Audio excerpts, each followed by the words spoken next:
நேற்றைய தினம் தமிழ்நாட்டின் முதலமைச்சர் தளபதி மு.க.ஸ்டாலின் அவர்கள் டெல்லியில் இந்திய நாட்டின் பிரதமர் மோடி அவர்களை நேரில் சந்தித்து தமிழ்நாட்டின் நலன் சார்ந்த பல்வேறு முக்கியமான விஷயங்கள் குறித்து கலந்தாலோசித்து வலியுறுத்தியிருக்கின்றார். குறிப்பாக அவர் பல்வேறு கோரிக்கைகளை அப்போது முன்வைத்திருந்தார். அந்த வகையில் அவர் முன்வைத்த முக்கியமான 3 கோரிக்கைகள்: சென்னையில் நடைபெற்று வருகின்ற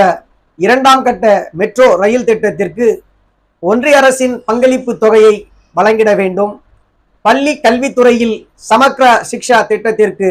வழங்கப்பட வேண்டிய நிதியை விரைந்து வழங்கிட வேண்டும், இலங்கை கடற்படையால் கைது செய்யப்பட்ட மீனவர்கள் அவர்களது படகுகளை விடுவிக்க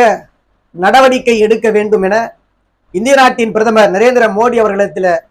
தமிழ்நாட்டினுடைய முதலமைச்சர் மாண்புமிகு தளபதி மு.க.ஸ்டாலின் அவர்கள்